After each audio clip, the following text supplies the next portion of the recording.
الذي أنزل القرآن هدى للناس وبينات من الهدى والفرقان أشهد أن لا إله إلا الله إياه نعبد وإياه نستعين وأشهد أن محمدا عبده ورسوله المبعوث رحمة للعالمين اللهم صل وسلم وبارك على هذا النبي الكريم وعلى آله وأصحابه المجاهدين الطاهرين أما بعد قال الله تعالى في كتابه الكريم أعوذ بالله من الشيطان الرجيم بسم الله الرحمن الرحيم سبحان الذي أسرى بعبده ليلا من المسجد الحرام إلى المسجد الأقصى الذي باركنا حوله لنريه من آياتنا إنه هو السميع البصير صدق الله العظيم surah Al-Isra ayat yang pertama. Membacakan basmalah. Kalender dunia termasuk kalender Hijriah, kita sedang berada tepat tanggal 27 Rajab. Menurut jumhur ulama, jumhur itu artinya kebanyakan ulama, tidak semua, mengatakan bahwa 27 Rajab itu terjadi peristiwa besar, mukjizat nomor 2 terbesar setelah Al-Quran. Itulah dia Isra Mi'raj Nabi Sallallahu Alaihi Wasallam. Walaupun ada sebagian kecil saja akan peristiwa tahu kepastiannya tanggal berapa. Ada juga ulama lain mengatakan peristiwa Isra Mi'raj itu bukan di bulan Rajab, tapi di bulan Rabiul Awal. Itu artinya Bapak Ibu, tafsiran peristiwa yang terjadi pada masa lalu. Tafsiran itu yang macam-macam. Ada yang mentafsirkan begini, ada yang begini. Tapi kita sejak dulu sudah meyakini bahwa 27 Rajab itu terjadi peristiwa besar Isra Mi'raj Nabi Sallallahu Alaihi Wasallam. Karena ini bertepatan harinya, kita coba untuk menguraikan tentang di balik peristiwa Isra Mi'raj. Teringat kata atau kalimat memperingati Isra Mi'raj, itu yang terlintas dalam pikiran kita adalah perintah salat. Kan begitu? Perintah salat yang diberikan Allah kepada Nabi Muhammad Sallallahu Alaihi Wasallam dan umat Islam, kan bisa Allah turunkan wahyu. Apa susahnya bagi Allah? Aqimis sholat, inna sholata kanat alal mu'minina kitaban mawquta. Dirikan sholat, sesungguhnya sholat itu wajib atas orang beriman pada waktu-waktu yang telah ditentukan. Artinya Bapak Ibu, sholat itu tidak ayat yang turun, berbeda dengan tugas yang lain, kewajiban yang lain. Kita lihat zakat. Zakat ketika Allah wajibkan, turun wahyu, selesai. Di kampung ini siapa yang kaya, ada ambil zakat, datang. Assalamualaikum Pak, Assalamualaikum Bu, zakat mana? Bulan. Begitu asalnya itu. Cuma sekarang ini tak seperti itu. Turun ayat itu wajib zakat, selesai. Nabi tak perlu kemana-mana, datang wahyu saja melalui malaikat Jibril. Datang lagi perintah Allah, ya ayyuhalladzina amanu kutiba alaikumusiyam. Turun firman Allah, wajib puasa, selesai. Nabi al-nas hajjul baiti man istata'a ilaihi sabila. Wajib haji, turun firman, selesai. Tak perlu Nabi kemana-mana. Tapi berbeda dengan solat. Kalau solat bukan wahyu yang turun, malaikat yang turun menjemput Nabi. Itu pun bukan langsung ke atas langit. Kalau hanya perintah solat, Nabi ingin naik ke atas, diperjalankan, kan bisa dari Mekah. Dari Mekah, Mi'raj, sampai ke Sidratul Muntaha, selesai. Ini tidak Bapak Ibu. Nabi dibawa ke Palestina. Ngapain? Sampai di Palestina, baru Mi'raj. Kan bisa dari Mekah itu Mi'raj. Ternyata ada hikmah yang besar dari peristiwa perjalanan Rasulullah ini. Yang pertama, Bapak Ibu yang dimuliakan Allah, hikmahnya ada background. Tahu background Bapak Ibu? Tahu. Tahu background? Tahu. Apa? Latar belakang. Oh, ibu-ibu kota ini pintar-pintar. Melatar belakangi atau faktor-faktor sebab mengapa Nabi di Isra Mi'rajkan. Di usia Nabi 53 tahun. Nabi itu tak luput dari ujian Allah, selalu diuji oleh Allah. Jadi kalau ada orang bertanya, siapa yang paling berat hidupnya? Nabi. Karena Nabi itu selalu diuji oleh Allah dengan ujian yang berat-berat. Kita ini belum seberapa ujian kita dari Allah. Nabi pernah dilempar dengan kotoran, bahkan sering Nabi diam. Nabi SAW pernah difitnah, dituduh, disebut gila, majnun. Nabi diam. Nabi tenang saja. Nabi pernah dilempar dengan batu ketika ke Taif, luka berdarah. Nabi diam. Nabi tak marah. Nabi pernah diusir dari Mekah, suruh keluar dari Mekah, pindah Nabi ke Madinah. Habsah. Nabi diam. Balik lagi ke Mekah, diusir lagi dari Mekah, pindah ke Taif, dilempar dengan batu, balik lagi ke Mekah, sampai kemudian diusir yang terakhir, mau dibunuh Nabi. Nabi diam. Tapi ketika Nabi diuji dengan sesuatu yang amat sangat berat, Nabi berguncang jiwanya. Apa ujian Nabi paling berat Bapak Ibu? Istrinya meninggal. Ujian paling berat itu kematian. Imam Syafi'i mengatakan ujian paling berat bagi orang beriman adalah berpisah dari orang yang kita cintai. Tidak ada ujian seberat itu. Kalau ada istri kematian suami, goncang jiwa dia normal karena dia mencintai suaminya. Kalau ada suami kematian istri, bersedih amat terpukul hidupnya, itu manusiawi karena dia mencintai istrinya. Tapi kalau ada istri kematian suami, tenang-tenang saja. Jangan bilang kuat, sabar ibu tu ya, tabah ibu tu ya. Bukan, dia tak mencintai. Jangan tertipu pula. Kalau ada suami kematian istri, pagi kematian istri, malam menoleh. Itu bukan sabar. Kuat bapak tu ya, baru mati istrinya, dia bisa main-main. Bukan kuat, dia tidak mencintai istrinya. Itu aja jawabannya. Kalau dia cintai, tidak mungkin. Nabi saja orang yang paling kuat imannya goyang. Wafat Abu Thalib dan Khadijah. Maka pada tahun itu disebut dengan Ammul Hazan. Ammul artinya tahun, Hazan artinya sedih. Tahun kesedihan Rasulullah. La tahzan, jangan bersedih. Nabi Muhammad mengalami goncangan jiwa. Saat sedih itulah Allah ajak Nabi jalan-jalan. Itulah yang melatar belakangi. Mengapa Nabi diajak jalan-jalan? Tidak diturunkan firman saja untuk menghibur Rasulullah, linuriyahu min ayatina, untuk diperlihatkan tanda-tanda kebesaran Allah. Orang sekarang bilang hiling-hiling pasti, gitu kan? Pak, bawa istri jalan-jalan. Bu, ajak suami jalan-jalan. Keluar rumah jalan-jalan itu, pergi ke tempat-tempat yang meningkatkan iman kita, menambah kekuatan ibadah kita, melihat kebesaran Allah. Sunnah hukumnya. Khadijah pernah dibawa Nabi keluar. Aisyah berlari-lari dengan Nabi di luar, bermain, bawa istri keluar. Setuju Bu? Setuju Pak. Kalau ibu punya suami. Kalau tak punya suami, Di rumah saja. cari suami.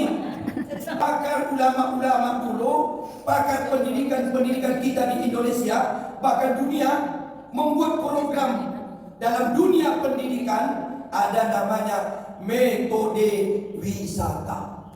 Nabi saja diajak oleh Allah jalan-jalan. Maka firman itu bunyinya, Subhanallazi asra. Maha suci Allah yang telah memperjalankan. Artinya Allah mengajak, membawa Nabi melalui malaikat Jibril. Maka supaya nampak kebesaran Allah, menghibur agar refresh kembali, fresh otak dan hati. Jadi perlu kita tukar suasana. Kalau mampu ke luar negeri, alhamdulillah, silakan. pergi umroh. Umroh itu kan ibadah jalan-jalan, jalan-jalan sekaligus ibadah. Atau cari tempat yang paling murah. Di mana wisata paling murah? Pelangi. Mall. Wisata Murah, paling murah. itu mall. Mahal, Pak. Masuk pintu depan, Luar pintu belakang. pintu belakang. Pulang. Jangan belanja. Pertama untuk menghibur Nabi. Yang kedua, mengapa mesti ke Palestina? Ada apa Palestina itu? Ada bangunan suci disebut dengan Bait Al-Maqdis. Bait rumah, Maqdis kudus, suci. Ada rumah suci di situ. Bangunan suci. Itulah dia Al-Aqsa. Apa Al-Aqsa itu Bapak Ibu? Kiblat pertama umat Islam yang diperintahkan Allah kepada Nabi Muhammad sallallahu alaihi wasallam itu Baitul Maqdis. Baitul Maqdis itu bangunan tertua kedua yang dibangun oleh Allah setelah Ka'bah. Jaraknya berapa tahun? 40 tahun. Setelah dibangun Allah Ka'bah, 40 tahun dibangun Baitul Maqdis. Yang bangun itu siapa? Allah. Tetapi di zaman Nabi Nuh alaihi salam terjadi banjir bandang. Banjir besar, tenggelam Ka'bah. Di Ka'bah itu tenggelam. Tinggal pondasinya lagi, segi 4. Tahu enggak Bapak Ibu berapa ukuran Ka'bah itu? Berapa tinggi, berapa lebar? Siapa sudah sampai ke Mekah, lihat Ka'bah, berapa ukurannya? Itulah. Jangan nengok-nengok aja. Berapa besar Ka'bahnya? Tingginya berapa? Lebarnya berapa? Pernah terpikir tak? Tak terpikir. Tahunya tawaf saja kan? Tawaf saja. Itu ukurannya Ka'bah itu 11 meter persegi, tinggi 12. Itulah istilah 11, 12. Itu sudah dibangun Allah. Tenggelam di zaman Nabi Nuh. Datang perintah Allah kepada Nabi Ibrahim dan Ismail membangun kembali di atas fondasi Ka'bah yang tenggelam itu. Yang sekarang kita lihat itu Ka'bah kedua. Itu kiblat kita. Allah ingin mengajarkan kepada Rasul bahwa ke sana engkau kenali dulu Ka'bah, kenali dulu kiblatmu. Kiblatmu itu adalah Baitul Maqdis. Maka ketika turun Isra Mi'raj, solat datang perintah Allah, Nabi solat pertama itu menghadap Baitul Maqdis, Palestina. Sampai Nabi hijrah ke Madinah, Nabi masih menghadap Palestina, Baitul Maqdis. Tetapi di Madinah itu Bapak Ibu, orang-orang Yahudi mencemooh Nabi Muhammad. Di Madinah itu penduduknya banyak Yahudi. Kalau Mekah banyak penduduknya orang Quraisy. Itu bedanya. Dan suku mereka berbeda, kehidupan mereka berbeda, budaya mereka berbeda. Salah satu perbedaan budaya orang Mekah dan orang Madinah, orang Mekah itu suka syair, orang Madinah suka nyanyi. Maka orang Mekah tak pandai bernyanyi, dia pandai bersyair. Orang Madinah tak pandai bersyair, hobinya bernyanyi. Maka Nabi ketika hijrah disambut dengan nyanyi. Itulah selawat Badar, Tola'al Badru. Nah itu dia, disambut dengan nyanyian. Ini nyanyi itu asal muasalnya boleh ubah, karena Nabi sendiri disambut dengan nyanyian. Nyanyian yang berbentuk puji-pujian kepada Allah dan kepada Rasul. Boleh. Tiap malam nyanyikan itu, biar banyak tidak mati. Tidak, di kantor nyanyikan tuh. Nah, sedang menangan bila Israel, pasti takut mataku dia berbuat curang. Ketika berdagang, bila Israel datang memanggil, takut dia berbuat curang. Silakan. Maka Bapak Ibu sampai di Madinah, Nabi diejek oleh orang Yahudi. Ya Muhammad, kau bilang agamamu tak sama dengan kami. Tapi kenapa kalian sholat dan menghadap Baitul Maqdis? Itu kan kiblat kami juga, kata orang Yahudi. Nabi tak bisa menjawab. Turun firman Allah, fawalli wajhaka syatral Masjidil Haram. Saat itu juga Nabi palingkan wajahnya ke Ka'bah. Maka tempat sholat Nabi di Madinah itu dibangun masjid sekarang. Nama masjidnya Qiblatain. Bukit Uhud, jalan-jalan City Tour, itu dua masjid lewat. Satu Masjid Salman Al-Farisi, dan kedua Masjid Qiblatain. Apa arti kiblatain? Kiblat. Dua kiblat. Kiblat Nabi pertama Palestina, kiblat Nabi kedua ke Ka'bah. Maka ke sana tu Nabi ingin dikenalkan Allah. Ni kita mesti ke Palestina, baru Mi'raj ke atas, Isra dulu, Asra, baru Mi'raj. Allah ingin ajarkan baginda Rasulullah, mengajarkan manusia sebelum memperbaiki vertikal ibadah kepada Allah, hubungan baik kepada Allah, hablum minallah, jangan entengkan hubungan sesama Manusia. itu disebut dengan ibadah horizontal. Yang bahasa Al-Qur'annya adalah hablum minan. Nas. Di sini yang kita banyak kena Bapak Ibu. Maaf bicara, di sini yang kita banyak tak paham. Ibadah itu dua, ada ibadah kepada Allah, ada ibadah kepada manusia. Ibadah kepada Allah tidak akan pernah menyampaikan kita ke surga kalau ibadah kepada manusia tidak baik. Sujud, rukuk, rajin, ibadah rajin, setiap malam tahajud, setiap pagi solat suruh dan duha, tak pernah tinggal, tapi sombong dengan orang. Tak bisa. Kata Syekh Imam Ibnu Athaillah, seorang ulama sufi yang dikenal oleh ulama-ulama dunia. Beliau bapaknya ulama sufi, Ibnu Athaillah. Dalam kitab Al-Hikam beliau mengatakan, man wajada samarah, barang siapa yang mendapatkan buah amaluhu ajilan, dari amal ibadahnya mendapatkan buah, fahuwa dalilun, maka itu tanda-tanda ala wujudil qabul, amalnya diterima oleh Allah. Apa buah amal itu? Buah amal itu salah satunya adalah berakhlak mulia. Dia tak banyak ngurus orang, dia sibuk memperbaiki diri. Itu ibadah. Mampu tolong orang dengan materi, bagus. Tak mampu dengan materi, bantu dengan tenaga. Tak mampu bantu dengan tenaga, bantu dengan fikiran, pendapat, ilmu. Tak mampu berpendapat karena mungkin mengaku tak sekolah, tak punya pengetahuan, okey, bantu orang dengan doa. Itu implementasi ibadah itu begitu, bantu orang dengan doa. Jadi kalau kita berdoa apa? Bapak Ibu, kata kita kepada Allah, ya Allah, sukseskan tetangga kita. Malaikat mendoakan kita seperti doa kita untuk tetangga. Mana lebih hebat, doa kita kepada Allah atau doa malaikat untuk kita? Hebat doa malaikat lagi. Maka sering-sering doakan orang. Tak mampu dengan doa. Bagaimana bantu orang? Harta, tenaga, pikiran, doa. Yang kelima apa? Yang kelima, jangan ganggu orang. Ini sudah tidak membantu. Ganggu pula. Lengkap. Hobi protes saja, solusi tak ada. Hobinya mencela saja, kayak dia orang paling baik. Ini tak. Dia percuma solat. Percuma dia solat, tak berbuah. Solatnya sampai Nabi mengatakan, 3 kali Nabi bersumpah dalam hadis riwayat Muslim. Apa kata Rasul? Wallahu la yu'min. Di tengah-tengah sahabat, Nabi berdiri. Kaget sahabat. Lalu salah seorang sahabat Nabi bertanya, qila man ya Rasulullah? Siapa orang yang tak beriman tu ya Rasul? Alladzi man la ya'manu jaruhu bawa'iqah.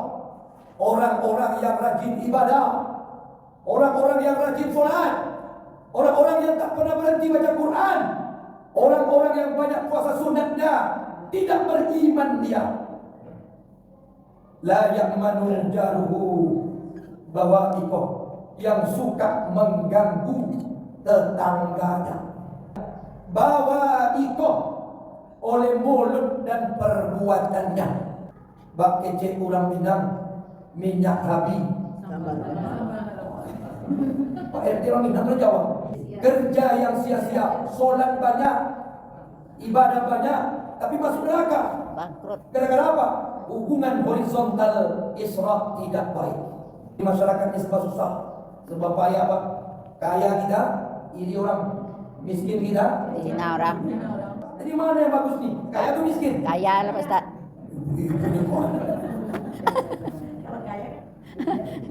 Iya kan? Itulah manusia, itulah masyarakat.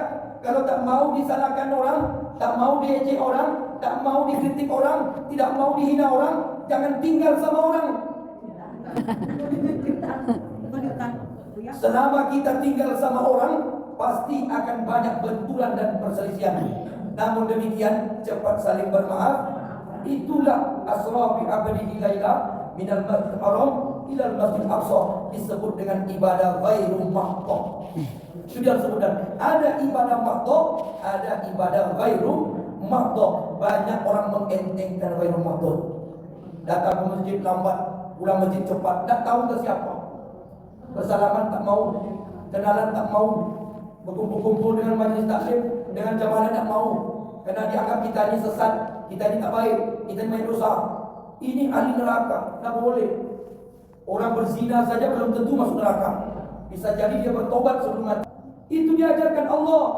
Asra bi abdihi laila minal masjidil haram ilal masjidil aqsa, perjalanan horizontal ibadah. Belum minan nas. Baru naik ke atas. Hikmah naik ke atas, saya ceritakan sedikit Bapak Ibu. Di awal itu ada mustawa. Mustawa itu Bapak Ibu, suatu tempat yang tidak pernah dikunjungi oleh makhluk apapun, termasuk malaikat. Tak pernah sampai di situ. Makanya Nabi Muhammad itu lebih mulia daripada malaikat. Manusia itu lebih mulia daripada malaikat. Manusia itu asalnya lebih mulia daripada malaikat. Cuma banyak manusia tak tahu kemuliaan dia, dijatuhkan harga dirinya. Sampai di mustawa, Nabi membuka sandal dan mengucapkan salam. Saya kemarin ceramah pada anak SD, Pak. Anak-anak, siapa yang bisa menjawab pertanyaan Ustaz? Ustaz kasih hadiah 100.000. Apa pertanyaan Ustaz? Apa salam Nabi kepada Allah di mustawa? Nabi kan mengucapkan salam tuh. Karena etika kita bertemu orang ucapkan salam, apalagi bertemu Allah, berdialog dengan Allah. Apa ucapan Nabi ketika mengucapkan salam kepada Allah?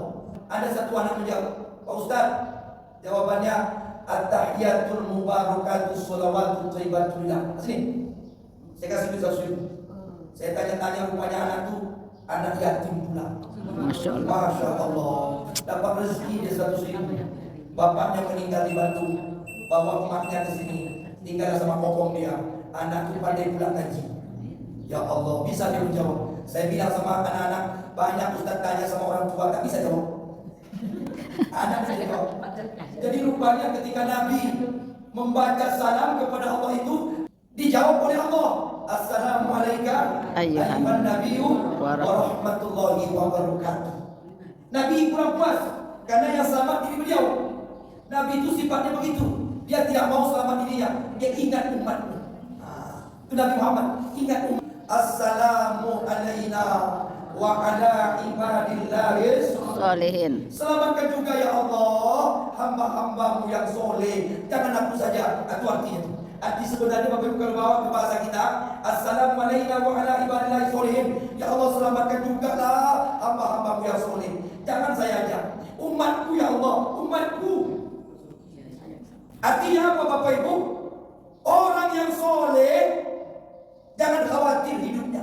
Sudah didoakan Nabi di Sidratul Muntaha.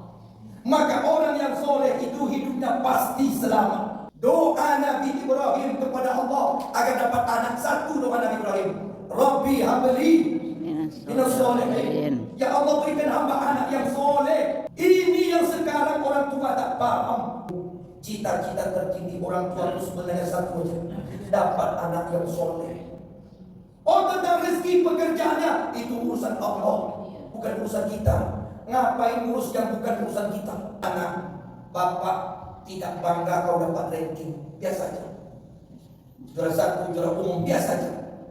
Bapak juga meminta kepada anak-anak yang tak dapat ranking, jangan bersedih, biasa saja. Bapak bangga kalau kalian jadi anak soleh. Karena anak yang soleh-soleh itu tidak ada tandingannya. Didoakan oleh Nabi dan didoakan oleh seluruh umat Islam. Siapapun orang Islam yang sholat pasti membaca itu. Karena dialog Nabi itu dijadikan bacaan ketika kita sholat, tahiyat awal dan tahiyat akhir. Sadarkah kita ketika kita membaca Assalamualaikum wa ala ibadillahis sholihin, doa kita menyambung dengan Isra Mi'raj. Doa kita menyambung dengan Nabi, selamat orang-orang yang soleh. Sekarang Pak maaf Bapak Ibu, banyak orang pintar tapi tak soleh. Banyak orang hebat Pak tapi penjahat. Banyak orang-orang yang intelektualnya jenius tapi merusak. Banyak orang-orang yang hebat ilmunya tinggi sempurnanya, otaknya hebat, ininya tak ada. Terjadilah zahar al-fasadu fil barri wal bahri bima kasabat aydin nas. Kerusakan di muka bumi. Pak Bu, kita krisis orang soleh. Ya, astagfirullahaladzim. Kita Alhamdulillah. ingin pemimpin-pemimpin kita berangkat dari orang-orang soleh. Amin. Yang menjadi penyambung lidah kita besok orang-orang Soleh. soleh. Ya kan? Siapa yang akan mencalonkan diri sebagai pejabat, tolong didukung kalau dia soleh. Setiap masjid saya sampaikan, ada tak jamaah masjid sini yang mencalonkan diri jadi pejabat? Kalau ada, tolong didukung. Orang soleh itu berangkat dari masjid supaya pejabat kita itu orang masjid. Jangan jadi penjahat. Ini yang jadi pejabat narkoba, yang jadi penjahat penjudi, pemabuk, pezina, Pembunuh. tapi pitingannya hancur kita, Pak. Ingat peristiwa Isra Mi'raj, Nabi sudah mendoakan selamat orang-orang soleh, dan negeri-negeri yang dihuni oleh orang soleh adalah negeri yang diberkahi oleh Allah. La fatahna alaihim barakatim minas samai wal ardh. Law anna ahlal qura amanu wattaqau.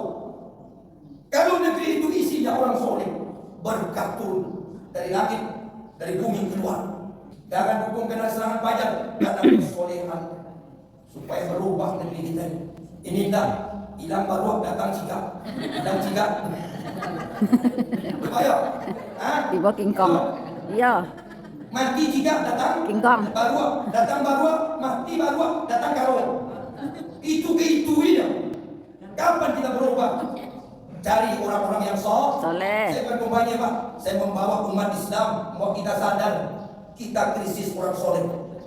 Baru yang terakhir, Nabi dapat perintah sholat, turun ke muka bumi, 5 waktu saya semangat. Kesimpulan dari sholat itu apa Bapak Ibu? Karena waktu sudah masuk. Orang yang tidak sholat, meninggalkan sholat itu dosanya besar. Sebenarnya saya ceramah, datang ibu tuh Pak Ustaz. Ada tetangga saya Ustaz, ya Pak Ustaz. Hobinya sedekah Ustaz. Tapi sayang Pak Ustaz, dia tak sholat. Kalau sedekah jadi pahala jika dia sholat. Baca Quran itu jadi amal ibadah kalau dia sholat. Puasa, sunat dan wajib itu jadi pahala kalau dia sholat. Kalau sholat tidak, maka semua lebur takkan dibaca oleh Allah, takkan dinilai. Yang kemudian tugasnya adalah, kalau ada di kampung kita nih satu rumah isinya pezina, orang berbuat. Kalau ada satu rumah pesta narkoba, pesta seks, dan Pak RT tahu, remaja tahu, pemuda tahu, Pak RW tahu, tokoh-tokoh masyarakat tahu, ini rumah ini orang yang diapakan? Usir. Kan begitu? Bagaimana kalau di rumah itu Pak ada orang tak sholat? Dosa meninggalkan sholat lebih besar daripada berzina. Dosa meninggalkan sholat lebih besar daripada narkoba. Kalau ada di kampung kita tak sholat, logisnya begitu. Ya, mohon maaf batin, subhanallah wa bihamdika. Asyhadu an la ilaha illa anta astaghfiruka wa atubu ilaik. Wallahu a'lam bishawab. Wassalamualaikum warahmatullahi wabarakatuh. Waalaikumsalam. Makan bersama selesai wirid.